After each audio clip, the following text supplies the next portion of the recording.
Hello বন্ধুরা, আসসালামু আলাইকুম। কেমন আছেন আপনারা সবাই? আশা করি ভালো আছেন, সুস্থ আছেন। তো বন্ধুরা, প্রতিদিনের মতো আবারও হাজির হলাম আমার ডেইলি লাইফের একটা ভালো লাগা ভিডিও আপনাদের মাঝে শেয়ার করার জন্য।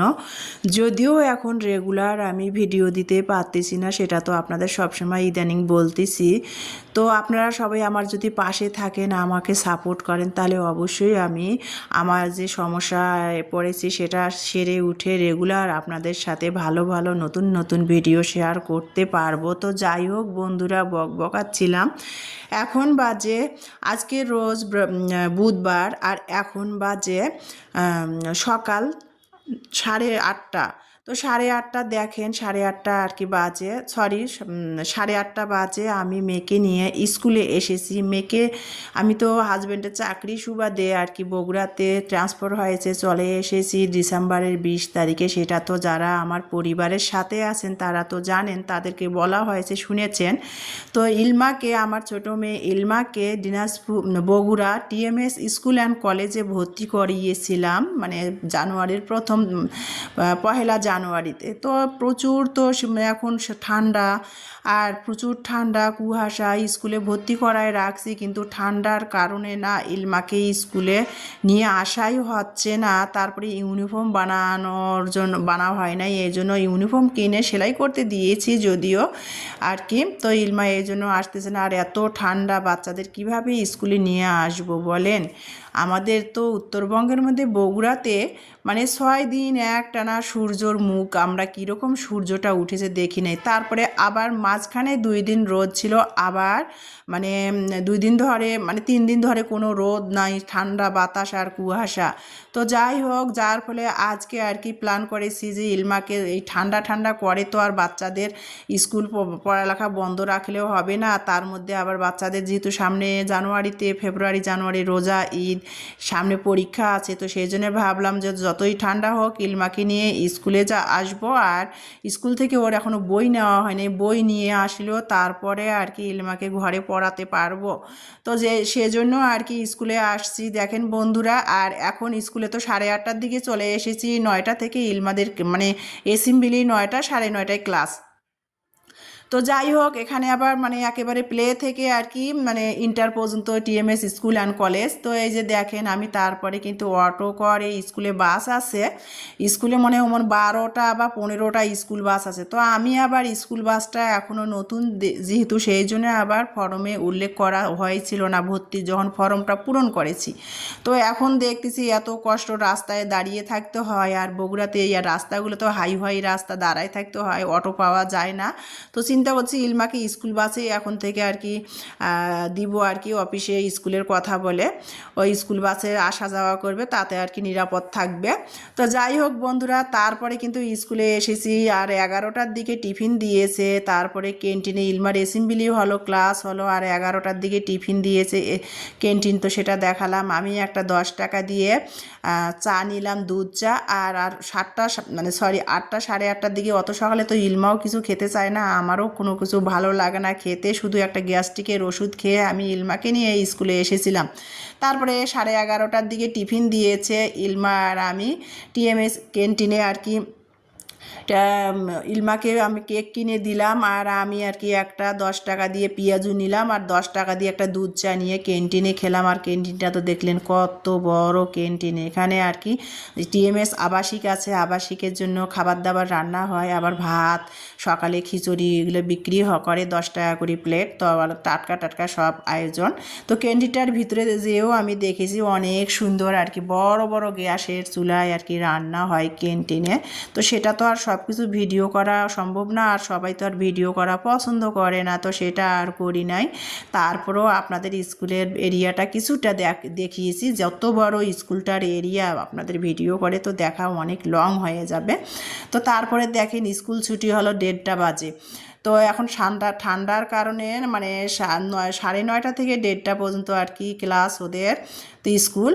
তো এই জন্য আর কি 1:30 বাজে, তারপরে ইলমার স্কুল ছুটি দিল, তারপরে বাসায় রিক্সা করে চলে আসলাম। দেখেন এই যে এটা আমাদের নতুন বিল্ডিং, মানে বিল্ডিংটা বলতে বাড়িওয়ালা আঙ্কেলরা নিজেদের জায়গায় ওনাদের বিল্ডিংটা করেছে, এগুলো সব ওনাদের জায়গা, ওনারা এখানকার বগুড়ার স্থানীয়।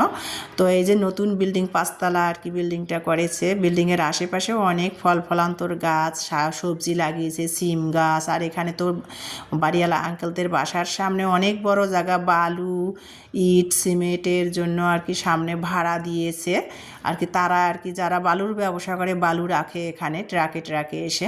তো দেখেন আঙ্কেলদের বাসার সামনে, বাড়িওয়ালা আঙ্কেলদের বাসার সামনে আর কি কত সুন্দর সুন্দর শীতের গাছ লাগাইছে, শাকসবজির গাছও আর কি লাগিয়েছে।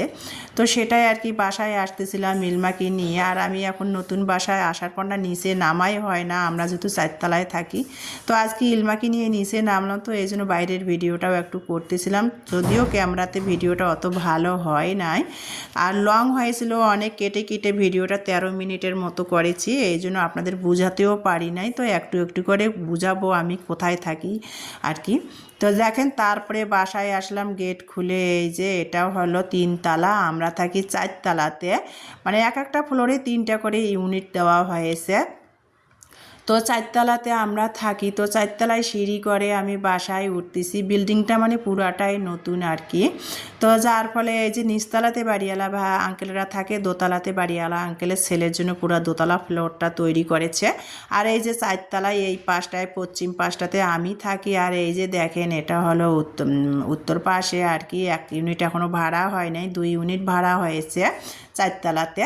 তো এখানে আর কি ভাড়া হয়নি, দেখেন এই ফ্লোরটা 4 তলার পাশে আমি এই যে দিনাজপুর থেকে যে আমার সেগুন কাঠের বক্স খাটটা নিয়ে এসেছিলাম সেটা রেখে দিয়েছি, কারণ আমার বাসায় অত জায়গা নাই, অলরেডি 3টা খাট সেটিং করেছি।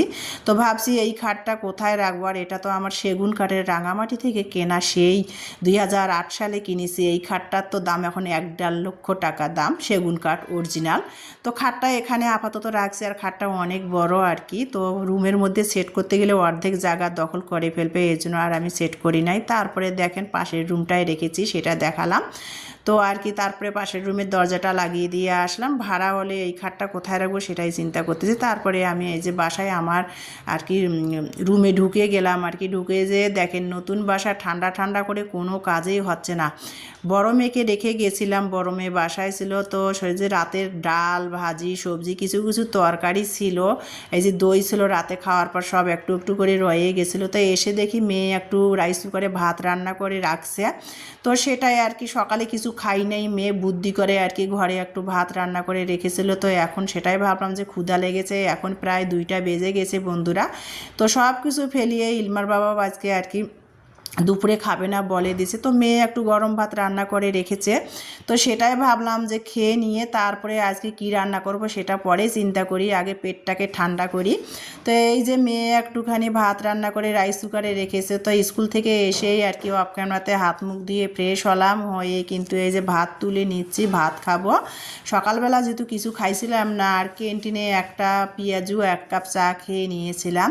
তো এই যে মেয়ে ভাত রান্না করেছে, আসলে বাসায় মেয়েরা থাকলে আর কি বড় আর কি সন্তান মেয়ে বাচ্চা থাকলে একদিক দিয়ে উপকারে হয়। তো মেয়ে ভাত রান্না করে রেখেছিল, তো রাতের ভাজি আছে, সিম আলু ভাজি করেছি। তো সেটা দিয়ে ভাবলাম যে 4টা খেয়ে নেই, ক্ষুধা লেগেছে, তারপরে কি রান্না করব, মাথা ঠান্ডা করে পেট ঠান্ডা করে তারপরে চিন্তা ভাবনা করে নিব। তো এই যে যেহেতু 2টাও বেজে গেছে প্রায়, তো এই যে ভাতটা নিলাম স্কুল থেকে এসে নিয়ে তারপরে খেতে বসেছি বন্ধুরা। তো সেটাই আর কি আপনাদের সাথে শেয়ার করতেছি, কী বা এমন পারি আমি যেহেতু গৃহিণী, আর আপনাদের সাথে শেয়ার করব। তো এই যে নতুন বাসা এখনও ঠান্ডা ঠান্ডা করে কোনো ফার্নিচারে সেটিং করতে পারতেছি না, রোদ ওঠে তো ওঠে না, আর ওঠে তো ওঠে না, এরকম অবস্থা। তো আজ একটু আবার 3 দিন পর একটু সূর্য দেখা গেছে, রোদ উঠেছে কিন্তু বাতাস বইতেছে। তো যাই হোক বন্ধুরা, আমাদের দেশ যেহেতু 6 ঋতুর দেশ, 2 মাস গরম, 2 মাস বর্ষাকাল, 2 মাস শীত, এভাবেই তো, তাই না? তো এই যে দেখেন 2টা 16 বাজে, আমার মেয়েকে বলছিলাম যে তুমি চেঞ্জ করো। তো আমি এসে হাত মুখ দিয়ে 4টা খেতে বসেছি, এতটাই ক্ষুধা লেগেছে। আর মেয়ে আমাকে বলতেছে, আমি জিজ্ঞাসা করছি কয়টা বাজে, ও আবার আমাকে মোবাইলের আর কি আমার মেয়ের ফোনটা এনে আমাকে দেখাচ্ছে যে দেখো 2টা 16 বাজে। তো যাই হোক বন্ধুরা, কিছু মনে করিয়েন না। তারপরে আর কি হাজব্যান্ড মাছ নিয়ে আসলো, খাওয়া দাওয়া করলাম, পেট ঠান্ডা করলাম, ফ্রেশ হলাম। এখন হাজব্যান্ড মাছ নিয়ে আসলো, ওই যে বললাম একটু আজকে রোদ উঠেছে, ছাদে আসলাম মাছ কাটার জন্য। মাছগুলো এত মানে টাটকা লাফাচ্ছে আর কি। আর তেলাপিয়া মাছ বাছতে তো অনেক কষ্ট আর কি। তো যাই হোক, এর আগে তো কখনো মাছ কাটা বাছা করি নাই, সবসময় দিনাজপুরে থাকতে আর কি হাজব্যান্ড মাছ কেটে বেছেই নিয়ে আসতো। তো এখন আর কি করার আর কি, সবখানে তো সব কিছু সুযোগ সুবিধা পাওয়া যায় না। তো এই যে বাজার থেকে আসার সময় মাছ নিয়ে এসেছে। আর এখানে আমি বাসায় আসতে না আসতে বাড়িওয়ালা আঙ্কেলরা আমাকে কাজের মেয়েকে দিয়ে এই যে ওনাদের ক্ষেতের আর কি সবজি দিয়ে গেল। তো আমি এখন রান্না করব দুপুরে, আর তো যা খেলাম রাতের জন্য রান্না করব কপি আলু দিয়ে মাছ রান্না করব। তো এই যে বাড়িওয়ালা ভাইদের আঙ্কেলদের কাজের মেয়ে, ওনাদের বাসার সামনে তো দেখালাম অনেক বড় আর কি সিমের জাংলা লাগিয়েছে, কদু গাছ লাগিয়েছে আর কি। তো এই যে ওনাদের ক্ষেতের আর কি বেগুন দিয়েছে, আর এই বেগুনটা কিন্তু খেতে খুবই ভালো লাগে। তো এই যে সিম দিয়েছে, এগুলো সব ন্যাচারাল, তো ওনারা তুলেছে, তো ওনাদের জাংলা থেকে চাষ করা সবজি, তো ন্যাচারাল এগুলো সব সেগুলো দিয়েছে, মানে বেগুন, সিম, টমেটো, এখানে কয়টা কাঁচামরিচও আছে, দেখেন পাখি মনে হয় ঠোকর দিয়েছিল বেগুনটাতে। তারপরে ন্যাচারাল একেবারে দেশি ধনিয়া পাতা, তো সব ভাড়াটিয়ারদের দিয়েছে। আমি আসলাম বাসায়, আমাকেও দিয়ে গেল, ওনারা ওনাদের ক্ষেত থেকে তুলেছে। ক্ষেত বলতে বাসার সামনে যে বাগানটা দেখালাম ওখানে আর কি ভালোই শাকসবজি লাগিয়েছে, সেখান থেকে আমাদের দিয়েছে। তাও আমার এগুলো কিন্তু 2 সন্ধ্যা হবে। আর সিমগুলো তো একেবারে ন্যাচারাল, সার বিষ ছাড়া বেগুনগুলো। তো এই যে ঠোঙ্গায় করে দিয়ে গেল, সেটাই আমার ভালো লাগাটা আপনাদের সাথে শেয়ার করব না তা তো হয় না, তো সেটাই শেয়ার করতেছি বন্ধুরা। ক্ষেতের একেবারে তরতাজা আর কি সবজি দিয়ে গেল, শীতকালীন সবজি, সিম, বেগুন, টমেটো, ধনিয়া পাতা, মরিচ সব আর কি পলিথিনে করে দিয়ে গেল, সেটাই আর কি দেখাচ্ছি। তো যাই হোক বন্ধুরা, এখন রান্না করব যেহেতু, তো সেটাও আর কি আপনাদের সাথে দেখাচ্ছিলাম বন্ধুরা। তো আমার ভিডিওটা দেখতে দেখতে যারা এ পর্যন্ত এসেছেন, মনে করে একটা লাইক দেন নাই, প্লিজ মনে করে একটা লাইক দিয়ে দিবেন। আপনাদের একটা লাইকই কিন্তু আর 5 জনের মাঝে আমার ভিডিওটা পৌঁছায় দিতে সাহায্য করবে। যারা এতক্ষণ ধৈর্য সহকারে আমার ভিডিওটা দেখেছেন, সবাইকে অনেক অনেক ধন্যবাদ জানাচ্ছি। আর যারা আর কি এখনও আমার ভিডিওটা দেখেন নাই বা ভালো লাগে নাই, দেখতে থাকুন। যদিও ভিডিওটা ভালো লাগে তাহলে অবশ্যই আমাকে লাইক সাবস্ক্রাইব করে দিবেন বন্ধুরা। আর আমার ভিডিওতে সুন্দর একটা গঠনমূলক কমেন্ট রেখে যাবেন, সেই কমেন্ট সূত্র ধরে আমি চলে যাব আপনাদের পরিবারে, আপনাদের ভিডিওগুলো দেখে আপনাদের পরিবারের সাথে থাকবো অ্যাক্টিভ বন্ধু হয়ে। আর এখানে কাজ করতে গেলে আমাদের সবাই সবার পাশে সাপোর্ট করতে হবে, সবাইকে ভালোবাসতে হবে, সবাইরে পাশে থাকতে হবে আমি মনে করি। তো যাই হোক বন্ধুরা, এই যে দেখেন বালুর গাড়ি যাচ্ছে, আপনাদের তো নিচ থেকে দেখালাম। তারপরে এই যে দেখেন এখন বিকেল 5টা মানে 4:30 বেজে গেছে, একটুখানি রোদ ছিল, তারপরে দেখেন রোদটা আর কি কীরকম সূর্য ডুবে গিয়ে যে কুয়াশায় চারিদিকে ভরে গেছে। তো এই যে দেখেন এই যে বাগানটা, যে সবজিগুলো আমাকে দিল, এই যে বাগানটা কত সুন্দর শীতকালীন আর কি সিমের জাংলা লাগাইছে। আর এই যে সবজি বাগান করেছে বাড়িওয়ালা আঙ্কেলদের সামনে, তো অনেক বড় জায়গা, তো সেটাই আর কি আপনাদের শেয়ার করতেছি। আমার ভালো লাগাটা তো আপনাদের সাথে সবসময় শেয়ার করে থাকি। তো এই যে বন্ধুরা, সেটাই শেয়ার করতেছিলাম। নতুন বাড়ি করেছে বাড়িওয়ালা আঙ্কেলরা আর কি। আর এই যে তার মধ্যে আবার নতুন বাড়ির আশেপাশে সুন্দর আর কি শীতকালীন আর কি শাকসবজি লাগিয়েছে, তো সেটাই ভালো লাগাটা শেয়ার করতেছি। তারপরে দেখেন আর কি কীরকম কুয়াশা আর কি, কিছুক্ষণ ছিল রোদটা, তারপরে যেই 3:30 4টা বেজে গেছে, তারপরে কুয়াশায় চারিদিকে ঢেকে পড়ে যাচ্ছে আস্তে আস্তে। তো শীতের সিজন তো এরকম হবেই, তাই না বন্ধুরা? তো তারপরে দেখেন বন্ধুরা আর কি এখন বিকালবেলা একটু চা খাবো। তো চা কি দিয়ে খাবো আর কি, তারপরে ভাবলাম যে মা হাতে বানা খই, ধান দিয়ে যে খই ফুটায় না, মুড়ি আলাদা খই কিন্তু আলাদা, তো খই তারপরে মা হাতে বানায় আর কি, আখের গুড় দিয়ে নাড়ু বানাই দিয়েছে, তো সেটা দিয়ে ভাবলাম খই নাড়ু দিয়ে একটু দুধ চা বানিয়ে খাবো। তারপরে আপনাদের মাঝ থেকে বিদায় নেব বন্ধুরা। আজকের ভিডিওটা এই পর্যন্ত। আল্লাহ হাফেজ।